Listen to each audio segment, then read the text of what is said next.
உடைமைகள் மொத்தம் 10 இருக்கு. அது அறத்துப்பால்ல 5ம் பொருட்பால்ல 5ம் உடைமைகள் இருக்கின்றன. இந்த அடிப்படையை தெரிந்து கொள்ளாதனால மக்கள் இந்த 10ஐ தவிர மற்றதெல்லாம் உடைமையாக கருதுகிறார்கள். அதை தெள்ளத் தெளிவாக நம்முடைய திருவள்ளுவர் பெருமான் இந்த 10 உடைமைகளிலே சொல்லுகிறார். அந்த 10 உடைமைகள்ல முதலாவது உடைமை வந்து அன்புடைமை. இந்த 10 உடைமைகளுக்கும் தலைமை சான்றதும் இந்த அன்புடைமை தான். 8, 13, 14, 16, 25 இது அறத்துப்பால்ல உள்ள உடைமைகள். அன்புடைமை, அடக்கமுடைமை, ஒழுக்கமுடைமை, பொறையுடைமை, அருளுடைமை. இந்த 5 வந்து அறத்துப்பால்ல உள்ள உடைமைகள். அடுத்து பொருட்பால்ல 43 அறிவுடைமை, 60 ஊக்கமுடைமை, 62 ஆழ்வினை உடைமை, 100 பண்புடைமை, 102 நாணுடைமை. இந்த 10 உடைமைகள்லையும் இந்த அன்புடைமை தான் தலைமை சான்றது. ஏனென்றால் இந்த அன்பு இல்லை என்று சொன்னால் மீதி 9 உடைமைகளுக்கும் வேலை இல்லை. நாணுடைமையிலும் அன்பு வேண்டும், பண்புடைமையிலும் அன்பு வேண்டும். நம்ம அன்பு மரணம் உடைத்தாய் இல்வாழ்க்கை பண்பும் பயனும் பார்த்தோம்ல. அந்த இல்வாழ்க்கையில அதுல அன்புக்கு பண்பும் அறத்துக்கு பயனும் சொன்னாருன்னு நம்ம சிந்திச்சோம். அந்த குறள் சொல்லுகிற போது அதை சிந்தித்தோம். அப்ப அன்புக்கு பண்பும் அறத்துக்கு பயனும் என்று சொன்னோம். அப்ப அந்த பண்புடைமைக்கும் அன்பு தேவைப்படும். அன்பு இல்லை என்றால் வேற எதுவுமே நடக்காது. சரி, அன்புங்கிறது என்ன, கருப்பா சிவப்பா வெளுப்பான்னு ஒருத்தர் கேட்கிறார். அன்புனா அன்புங்கிறீங்க, அன்புனா கருப்பா வெளுப்பா சிவப்பான்னு அதை கேளுங்க. ஒருவரை பார்த்தவுடன் நமக்கு ஏற்படுகிற அன்பு, ஒருவரைனா மனிதனை மட்டும் இல்லை, எந்த ஒரு உயிரினத்தை பார்த்தாலும் நமக்கு வந்து அன்பு வரணும். அதை வந்து தான் உண்ணல், தான் உடுத்தல், தான் நலமுறல் என்று இருந்த வாழ்வு இல்வாழ்க்கை என்று வந்த பிறகு அந்த மனைவியையும் சேர்த்துக் கொள்கிறான். அப்புறம் மக்கட்பேறு வந்ததற்கு பிறகு அந்த குழந்தையும், அதற்கு பிறகு உற்றார் உறவினர் என்று ஒவ்வொரு மீதமாக அந்த அன்பானது பரிணாம வளர்ச்சி பெற்று உலகளாவியதாக மாறுகிறது. அதனாலதான் அவரு கணியன் பூங்குன்றனார் சொன்னார், யாதும் ஊரேன்னா எல்லா ஊரும் என்னுடைய ஊர். பாகிஸ்தான்ல இருக்கிறது என் ஊர் தான், அமெரிக்காவில் இருக்கிறது என் ஊர் தான், சோமாலியாவில் ஒன்றும் இல்லாமல் கஷ்டப்படுறாங்க அவனும் அந்த ஊரும் என்னுடைய ஊர் தான். எல்லாருமே கேளிர்னா உறவினர், நண்பர்கள், சுற்றத்தார் என்று பொருள். எல்லா உயிரினங்களும், எல்லா ஊர்ல இருக்கிற உயிரினங்களும், நீர்வாழ் உணவும் கூட என்னுடைய உறவினர்கள் என்று காக்கை குருவி எங்கள் ஜாதி என்று பாரதி சொன்னார் இல்லையா? அது மாதிரி அன்பு, மனதிலே இரக்கம், ஒருவர் படுகிற துயரத்தை பார்த்து அந்த துயரம் தனக்கு வந்ததாக எண்ணிக்கொள்ளுதல், இது அனைத்திற்கும் அடிப்படையானது அன்புதான். அது ஊற்றெழும் வரும். அதை நம்ம முதல் குறள்ல பார்க்கிற போது நான் உங்களுக்கு நேற்றே குறிப்பிட்டேன், ஒரு கதையோடு தொடங்குவேன் என்று. இந்த முன்னுரையை சொன்னதற்கு பிறகு நாம் அந்த கதைக்கு வருவோம். வள்ளல் பெருமான் அருப்பாவல சொல்றார், அன்பெனும் பிடியுள் அகப்படும் மலையே, இறைவனை அப்படியே பிடிச்சுக்கிறார். அன்பெனும் வலைக்குள் படு பரம்பொருளே, அதை அப்படி பிரிக்கணும். படுபரம்னு போட்டிருக்கோம் அதுல. அப்படி படிச்சா பொருள் விளங்காம போயிடும். எந்த ஒரு பாடலாக இருந்தாலும் நம்முடைய தமிழ்நாட்டில் பாண்டிய நாட்டினுடைய முதலமைச்சராக இருந்த மணிவாசக பெருமான் யார் செல்வர் என்று சொல்லுகிறார் என்று 6வது வகுப்பிலே நான் சொன்னேன். எந்த பொருளையும் பொருளறிந்து படித்தால்தான் அது அவர்தான் செல்வர் என்பதை நாம் சிவபுராணத்திலிருந்து அதை குறிப்பிட்டேன். அன்பெனும் குடில் புகும் அரசே, அன்பெனும் வலைக்குள் படு பரம்பொருளே, அன்பெனும் கரத்தமர் அமுதே, அன்பெனும் கடத்துள் அடங்கிடும் கடலே, அன்பெனும் உயிர் ஒளிர் அறிவே, அன்பெனும் அணுவுள் அமைந்த பேரொளியே, அன்புருவாம் பரசிவமே என்று அந்த அன்பை உலகம் முழுமைக்குமான அந்த பாடலாக அவர் கொண்டுகிறார். அன்புக்கு அடையாளம் காட்ட முடியுமா எனின் பிறர் திகைப்பர் திணறுவர். கருத்து பொருளை எப்படி காட்சி பொருள் ஆக்குவது என்பர். ஆனால் திருவள்ளுவர் ஒப்பிலா வகையில் ஓவியம் தீட்டி காட்டுகிறார். அன்பிற்கு உண்டோ அடைக்கும் தாழ் ஆர்வலர் புன்கண்ணீர் பூசல்.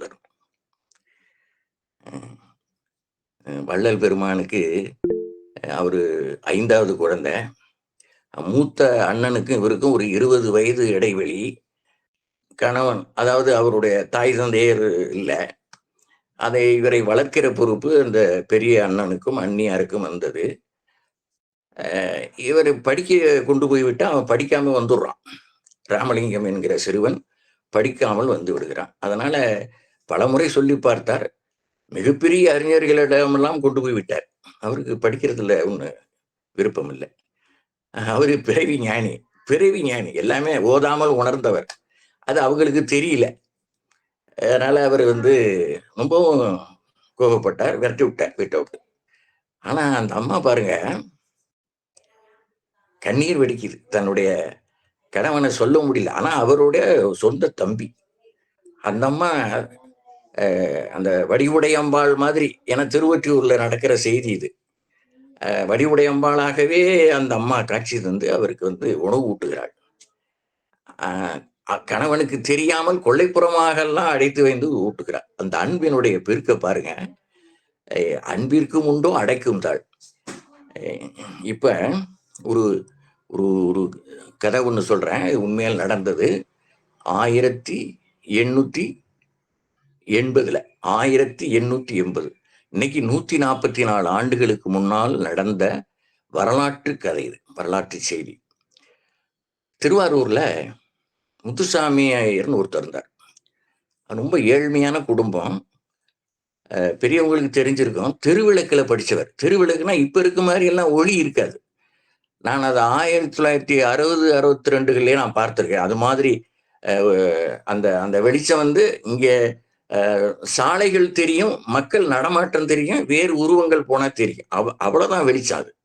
அப்படிப்பட்ட தெருவிளக்கு. அந்த மாதிரி தெருவிளக்குல படித்து அவர் ஆங்கிலேயர்கள் காலத்துல ஆங்கிலேயர்கள் மட்டுமே வகிக்கின்ற அந்த நீதிபதி பதவியை சென்னை உயர் நீதிமன்றத்தின் நீதிபதியாக உயர்ந்தவர் முத்துசாமி ஐயர்.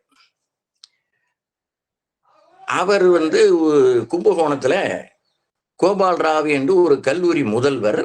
அவருடைய வீட்டு திருமணத்திற்கு அவர் வந்திருக்கிறார். அவர் அங்கே 3 நாள் தங்க போகிறார் என்கிற செய்தி கிடைத்தவுடன் அந்த ஊர் பிரமுகர்கள் எல்லாம் தங்களை அறிமுகப்படுத்தி கொண்டு, இவ்வளவு பெரிய கணவானை பார்ப்பது மிகப்பெரிய செயல் என்று அவர் எல்லோரும் பார்த்து போகிறார்கள். அந்த வீட்டுக்கு பக்கத்து திண்ணையில, இது அரண்மனை போன்ற வீடு, பெரிய வீடு, இந்த முதல்வருடைய வீடு. பக்கத்து வீட்டு திண்ணையிலே அமர்ந்திருக்கிறார் ஒரு 85 வயதுடைய ஒரு பாட்டி. அவர் போவோர் வருவோரை எல்லாம் கூப்பிட்டு, முத்துசாமி ஐயர் வந்திருக்கிறாராமே அப்படின்னு. ஆமா, உனக்கு என்ன பைத்தியமா என்று எல்லோரும் ஏளனம் செய்து விட்டு, எனக்கு அவரை தெரியும். உனக்கு மட்டும் தான் தெரியுமா? எல்லாத்துக்கும் தான் தெரியும். உயர் நீதிமன்ற நீதிபதினா அந்த காலத்துல எவ்வளவு பெரிய செய்தி. அதுவும் ஒரு சின்ன ஊர். இன்னைக்கு கும்பகோணம் பெரிய ஊர், அன்னைக்கு சின்ன ஊர். இது எல்லாத்துக்கும் தெரிஞ்சது தானே, நீ என்ன அவருக்கு ஒண்ணு தெரியுமா அப்படின்னு ஏளனம் செய்து கொண்டே இருந்தார்கள். 2 நாள் இப்படி கழிந்தது. வருவோர் போவ அந்த அம்மா விடாம முயற்சி தொடர்ந்து செய்து கொண்டே இருந்தது. எல்லோரையும் கேட்பதை போல ஒரு அன்பர் வந்தார். ஐயா, ஜட்ஜி முத்துசாமி ஐயர். அவங்க அந்த அந்த செய்தியில அப்படியே சொல்றேன். ஜட்ஜி முத்துசாமி ஐயர் வந்திருக்கிறாரமே, நான் அவரை பார்க்க வேண்டும். அவரு கிட்ட போய் நின்று, நீங்க யாருமா? இப்பதான் அந்த கனிவு பிறக்கிறது. கனிவை இப்பதான் பாக்குறா. எத்தனையோ பேத்து கேட்டா அந்த அம்மா. யாருமே உதாசீனப்படுத்தினார்கள். ஆனா இந்த அன்பர் அருகே சென்று, நீங்கள் யாரம்மா? அவரை எப்படி உங்களுக்கு தெரியும் என்று கேட்கிறார். அந்த அம்மாவுக்கு உயிர் வந்தது. ஒருவனாவது அன்போடு பேசுகிறானே என்று அந்த அம்மாவுக்கு உயிர் வந்தது. சொல்லிச்சு, நான் திருவாரூர்ல இருந்து 50 கிலோமீட்டர் நான் இங்கே கும்பகோணத்துக்கு நடந்தே வந்தேன். அந்த காலத்துல இப்படி எல்லாம் வண்டி வசதி எல்லாம் கிடையாது. நான் சொல்றது 144 ஆண்டுகளுக்கு முன்னால. நான் ஒரு 30 ஆண்டுகளுக்கு முன்னால சிறுவனாக இருந்தபோது அவருக்கு நான் உணவு சமைத்து போட்டிருக்கிறேன். அதனால என்ன அவருக்கு தெரியும். என்னுடைய பேரை சொன்னீங்கன்னா அவரு என்னை அழைச்சிட்டு வர சொல்லுவார். நான் வந்து பார்க்குறேன்னு சொல்லி.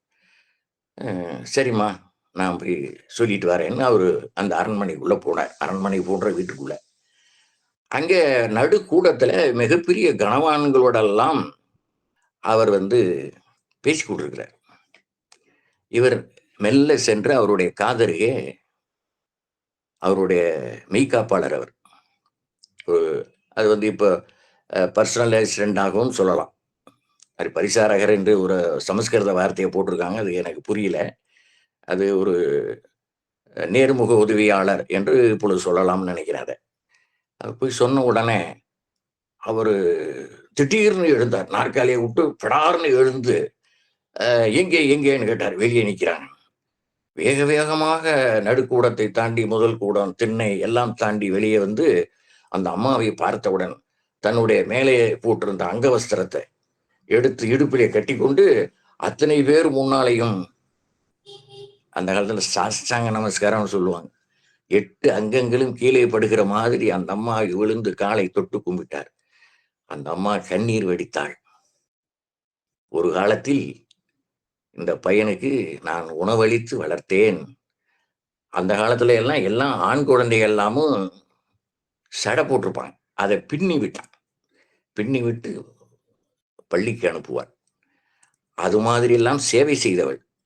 அந்த நன்றி உணர்ச்சியின் காரணமாக, பண்புனா காத்த கூட இந்த இப்ப மிதிவண்டியினுடைய இதுக்குள்ள அடைச்சி வைக்கிறாங்க, டியூப்புக்குள்ள. பேருந்து மற்ற உந்து வண்டிகள்ல எல்லாம் காத்த கூட அடைக்கிறாங்க. இந்த அன்பை அடைச்சி வைக்க முடியாதுங்கிறதுனால, அதான் அன்பிற்கு முன்போ அடைக்கும் தாழ் ஆறுவட புன்கண்ணீர் பூசல் தருங்கிறார். புன்கணீர்னு போட்டிருக்கார். புன்கண்ணீர்னா சொல்லணும். அதை இடைக்குறை என்று இலக்கணத்துல சொல்லுவாரு. கண்ணீர் என்பதை கணீர்னு போட்டாங்க.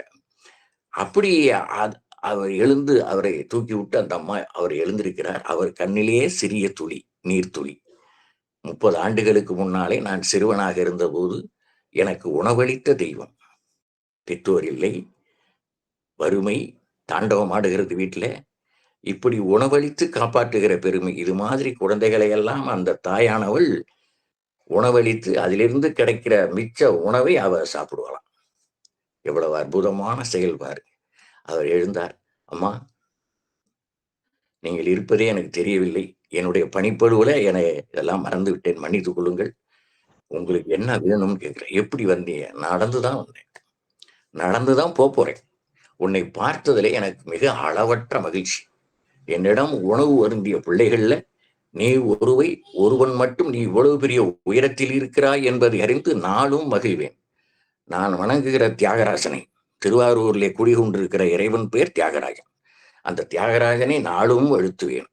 நான் உன்னை இன்று காணும் பேறு பெற்றேன் என்று அந்த அம்மா கண்ணீர் வடித்து சொன்னார். இதான் புன்கண்ணீர். அப்படி துளி வந்ததுன்னா அதை எடுத்து இப்படி திரிப்பாங்க கண்ணிலிருந்து. அப்படி ஒரு காட்சி, அற்புதமான ஒரு காட்சி. அவர் மனம் கொள்ளவில்லை. சென்னைக்கு என்னோடு வந்து விடு, நான் காலமெல்லாம் உன்னை காப்பாற்றுகிறேன். அப்பவே அந்த அம்மாவுக்கு 85 வயசு. வேண்டாம், நான் திருவாரூர்லேயே இருக்கிறேன். உன்னை எப்படியாவது பார்த்து விட வேண்டும் என்று வந்தேன். எல்லாம் உள்ளவெல்லாம் நிறைந்திருக்கிறது, மகிழ்ச்சி போதும் என்று சொன்னார். உடனே என்ன உனக்கு வேணும்னு சொல்லி நான் தரேன், கேளுன்னு சொன்னார். எனக்கு ஒன்றும் வேண்டாம். எப்படிப்பட்ட அன்பு தாய் பாருங்க. இதுதான் அன்பு. எனக்கு அது வேணும் இது வேணும், இவ்வளவு பெரிய பதவியில இருக்கியடா, அதாவது வாங்கி கொடு, இதை வாங்கி கொடு, எனக்கு ஒன்றும் வேண்டாம். அவருக்கு மனசு கேட்கல. 4 வேலை செஞ்சார். ஒன்று, சில புடவைகள் வாங்கிட்டு வர சொல்லி, கொஞ்சம் போர்வை, அப்புறம் 3வது கொஞ்சம் பணம். எல்லாம் வேண்டாம் என்று அந்த அம்மாள் மறுத்தாலும் எல்லாவற்றையும் கொடுத்து 3 செயலாச்சா. 4வது நீ எப்படி போவேன்னு கேட்டார். திரும்ப அதே மாதிரிதான் நடந்து போறேன்னார். அந்த தன்னுடைய மகிழுந்து ஓட்டுநரை அழைத்து இந்த அம்மாவை அவங்க சொல்ற இடத்துல கொண்டு போய் விட்டுட்டு வா திருவாரூர்ல அப்படின்னு அனுப்புனார். இதுதான் மகிழ்ச்சி. இது பேர் தான் அன்பு. இதுக்கு என்ன கருப்பா சிவப்பா வெளுப்பா? அன்பு. அடைக்கும் தாள் ஆறுவலர் புன்கண்ணீர் பூசல் தரும் அன்பிற்கும் உண்டோ. விட்டுறாதீங்க. திருக்குறள் அப்படியே மனப்பாடம் ஆயிரணும். அன்பிற்கும் உண்டோ அடைக்கும் தாள். என்னுடைய கண்ணில் என்னைக்கோ படிச்சது, எத்தனையோ ஆண்டுகளுக்கு முன்னால் நடந்தது. இந்த குரலோடு ஒப்பிட்டு பார்க்கிற போது என் கண்களில் இருந்தும் துளி வருகிறது. அதனாலதான் கண்ணாடியை கழட்டி வச்சிட்டேன். ஆகையினால இந்த அன்புங்கிறது அவ்வளவு பெருசப்பா. பாரதிதாசன் பாடுவார், தன்னுடைய தான் உண்டு, தன்னுடைய மனைவி உண்டு, தன்னுடைய பிள்ளைகள் உண்டு என்று குடும்பத்தை நடத்துகிறவன் கடுகு உள்ளவன். அதை விட கொஞ்சம் வளர்ச்சி அடைஞ்சவனுக்கு சுவரை உள்ளான். அப்புறம் இப்படியே நீண்டுகிட்டே போனா அது அது சொன்ன பெருசாயிடும். பெரிய பாடல் அது. 8 64 சீர்களை உடைய பெரிய பாடல். ஒவ்வொரு வரைக்கும் 8 சீர், 8 அடிகள். அப்படி அது பறந்து போகும். தென்னை உள்ளம். இந்த ஊர் உலகமெல்லாம் வாழ வேண்டும் என்று தன்னையே தியாகம் செய்தவர்களுடைய உள்ளத்தை பற்றி சொல்லவே வேண்டியதில்லை என்று பாரதிதாசன் பாடுவார். அதான் அன்பு. அந்த அன்புக்கு நிகர் வேறு எதுவும் இல்லை என்பதுதான். அன்பிற்கு முண்டோ அடைக்கின்றாள் ஆர்வலர் புன்கண்ணீர் பூசல் தரும் மாந்தரில் அன்பில்லாரும் உளரா. அடுத்த குரல் சொல்ல போற. மனிதர்கள்ல அன்பில்லாதவர்கள் கூட இருக்கிறார்களா? அன்பு இல்லாதவர்கள் அன்பிலார் எல்லாம் தமக்குரியர், அன்புடையார் என்பும் உரிய பிறர்க்கு. அன்பு உயிர்களிடத்தில் அன்பு இல்லாதவர்கள் எது கிடைத்தாலும் தனக்கு தனக்கு என்று தனதாக்கி கொள்வார்கள். பிறருக்கு கொடுக்க மனசு வராது. ஆனால் அன்புடையவர்கள் தன்னுடைய பொருள்கள் அத்தனையும் கொடுப்பார்கள். எல்லாவற்றையும் கொடுத்து விட்டு இப்பெல்லாம் இந்த குருதி குடை கொடுக்கிறார்கள். சிறுநீரக குடை, 2 சிறுநீரகத்துல ஒரு சிறுநீரகம் கொடுத்தா இவன் வாழலாம் என்பதனால சிறுநீரக குடை கொடுக்கிறார்கள். இது பழங்காலத்துல இதெல்லாம் இல்லை. இப்ப பழங்காலத்துல இல்லைன்னா அந்த விபத்துகள்லாம் நடக்காது. இப்போது போன்ற இந்த மதுவை அருந்திவிட்டு இந்த உந்து வண்டியிலே செல்கிறார்கள், பொறியுந்திலே செல்கிறார்கள், எங்கேயாவது மரத்தில் மோதுகிறார்கள், அடிபடுகிறது, குருதி தேவைப்படுகிறது. குருதி கூட அந்த காலத்தில் இந்த வேலையே இல்லை. அவன் மது குடிச்சாலும் எங்கேயாவது ஓரத்தில் போய் படுத்துப்பான். ஆனா இந்த காலகட்டத்துல நிறைய நடக்கிறது. அதனால குருதி கூடை தேவைப்படுகிறது. வியாதிகள் கண்ட மாதிரி திங்கிற மருந்து அதிகாரத்துல நம்ம பார்ப்போம். எப்படியெல்லாம் சாப்பிடக்கூடாது, எப்படியெல்லாம் சாப்பிடணும், எப்படியெல்லாம் நோன்பு நோக்கணும் என்பதையெல்லாம் அழகாக 10 குறள்களிலே அவர் சொல்லுகிறார். அதன்படி வாழ்ந்தால் இத்தனை வியாதிகளுக்கு, நோய்களுக்கு, நோய்க்கு இடங்கூடையல் என்பது ஔவையார். அப்படி இருக்கும். அதனால என்பும் உரியர் பிறர்க்கு. நான் ஒரு காட்சி பார்த்தேன் இப்ப புலனத்தின் வழியா, நீங்களும் பார்த்துருக்கலாம் அந்த காட்சி. பறவைகளுக்கு ஒருவர் ஆயிரக்கணக்கான பறவைகளுக்கு நாள்தோறும் தானியங்களை கொடுத்துக்கிட்டே இருக்கார். அந்த காட்சியை நீங்க பார்த்துருப்பீங்க. ஒரு நாள் அந்த வழியாக ஒரு குரங்கு வருகிறது. அதுவும் கொஞ்சம் அள்ளி உண்கிறது, சென்று விட்டது. மறுநாள் அந்த குரங்கு ஒரு குஞ்சு பறவையோடு வருகிறது. அதுக்கு இன்னும் இறக்கை முளைக்கவில்லை. அது பறக்க முடியாது. அதனுடைய தாய் பறவையும் இல்லாமல் அது தவித்துக் கொண்டிருக்கிறது. இது வேறு ஏதேனும் பெரிய பறவைகள் பார்த்தால் அதை தன்னுடைய உணவாக எடுத்து சென்று விடும். உடனே இந்த குரங்கு எடுத்துக்கொண்டு அந்த இடத்திற்கு வருகிறது. ஆனால் அந்த குஞ்சு பறவை அந்த உணவு செரிக்காது. அப்படியே தானியத்தை எடுத்துக்கொண்டாலும் செரிக்காது. அவ்வளவு சின்ன அந்த குஞ்சு பறவை. இறக்கைகளே முளைக்கவில்லை என்றால் பார்த்துக் கொள்ளுங்களேன். அப்ப அந்த குரங்கு என்ன செய்கிறது என்றால், அந்த தானியத்தை தான் மென்று அதனுடைய அதை மசிச்சு, அப்படி மசிச்சு அதனுடைய வாயிலே கொடுக்கிறது. அந்த காட்சி மிக அற்புதமான காட்சியை நான் புலனத்திலே பார்த்து மிகவும் மகிழ்ச்சி அடைந்தேன். அதாவது அது குரங்கு, இது பறவையினுடைய குஞ்சு. பாத்தீங்களா? எவ்வுயிர்க்கும் செந்தன்மை பூண்டு ஒழுகணும் அப்படிங்கிறத அந்த குரங்கு நிரூபிக்கிறது.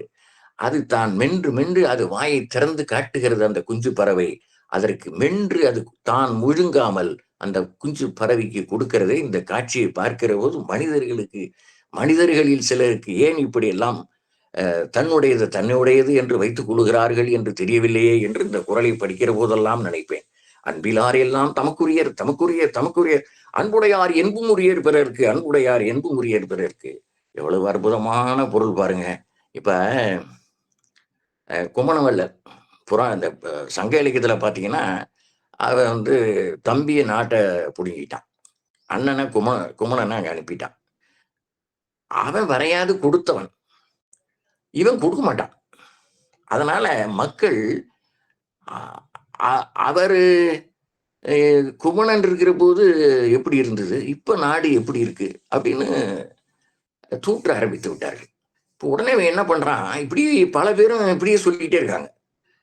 அவர் இருக்கிற வரைக்கும் தானே இவங்கெல்லாம் சொல்லுவாங்கன்னு இவனுடைய புத்தி கலண்டு போனதுனால அவருடைய தலைக்கு 10,000 பொன் விளைவிக்கிறான்.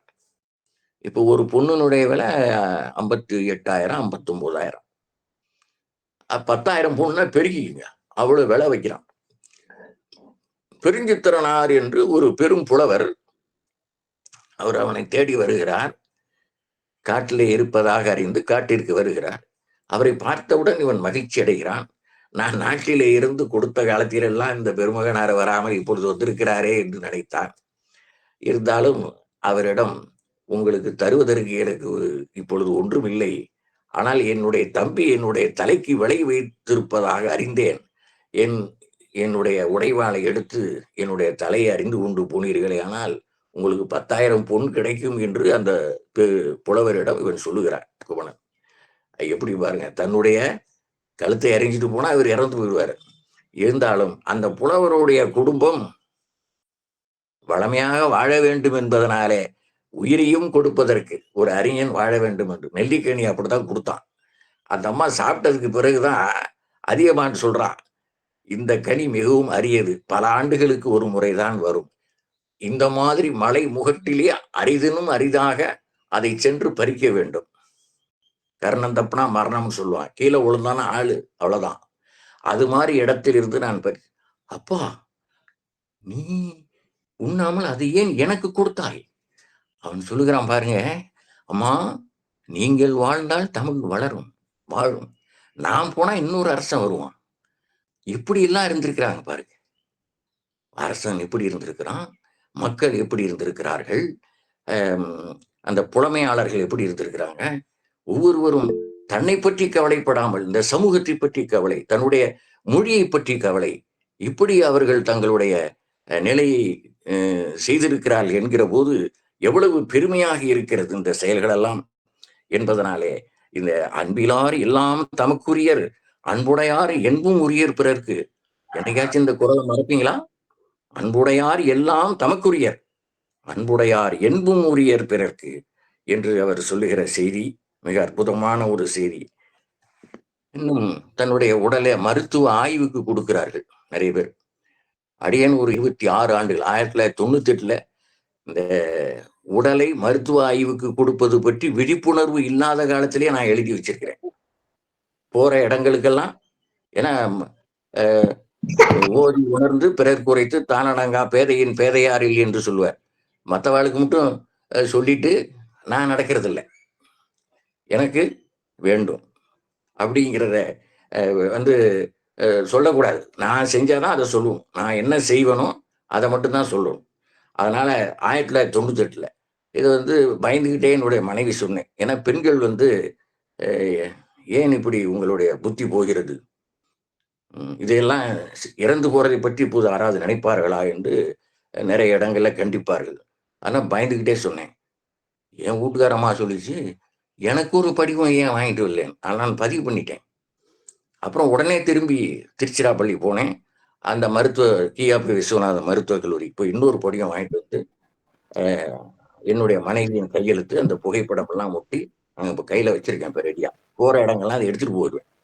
ஏன்னா எந்த ஊர், நான் வடநாடு சென்ற போது கூட என்னுடைய மகனிடம் கேட்பேன், இது இங்கே மருத்துவக் கல்லூரி எங்கே இருக்கிறது என்று. அவன் ஏன்னு கேட்பான். இந்த பார், இறந்து போனா யாருக்கும் சொல்லாத, கொண்டு போய் கொடுத்துட்டு அப்புறம் சொல்லு எல்லாத்துக்கும் என்று உடலை ஈகம் செய்ய வேண்டும். மண்ணுக்கும் நெருப்புக்கும் போகின்ற உடலை வேறு யாருக்காக இருக்கிற போது ஒண்ணு செய்யாதவர்கள் கூட தன்னுடைய உடலை மருத்துவ ஆய்வுக்கு கொடுக்கலாம் என்பதை இந்த குரல் மூலமாக அன்பிலார் எல்லாம் தமக்குரியர், அன்புடையார் என்பும் உரியர் பிறர்க்கு என்பதை அந்த பாடல்லாம் சொல்லலை. அடுத்து நாம் 3வது குரலுக்கு செல்கிறோம். 73. அன்போடு இயைந்த வழக்கென்ப. 6 உயிர்க்கு என்போடு இயைந்த தொடர்பு. அன்போடு இயைந்த வழக்கென்ப. 6 உயிர்க்கு என்போடு இயைந்த தொடர்பு. அன்பில்லாதவனுக்கு எல்லாம் இருந்தும் என்ன பயன் என்றதனால் அவன் உடலும் பயனற்றது, உயிரும் பயனற்றது, இரண்டாலும் வாழும் வாழ்வும் பயனற்றது என்பது இந்த குறளின் தெளிவினாலே நாம் பெற முடியும். அவன் என்பும் உயிரும் இயைந்து வாழ்வது எதற்காக எனின் அன்போடு கூடி வாழும் வாழ்வு அமையும் என்று அன்பியல் அறிந்த மெய்யறிவாளர்கள் கூறுவார்கள். இங்க என்ப என்று 3 இடத்திலே இந்த அதிகாரத்திலே அவர் சொல்லுகிறார். என்ப என்றால் எனக்கு முன்னால் உள்ளவர்களும் இதையெல்லாம் சொல்லி இருக்கிறார்கள். அப்ப நம்முடைய மொழி, தமிழ் மொழி எவ்வளவு தொன்மையானது, எவ்வளவு வளமையானது, எவ்வளவு செல்வ செழிப்பானது என்பதை நாம் தெரிந்து கொள்ளலாம். நானே சொல்றேன்னு சொல்ல திருவள்ளுவர் எவ்வளவு அடக்கம் பாருங்க. அன்போடு இயைந்த வழக்கென்ப, ஏற்கனவே அவங்க எல்லாம் சொல்லிட்டாங்க என்று மெய்யறிவாளர்கள் கூறுவார்கள்.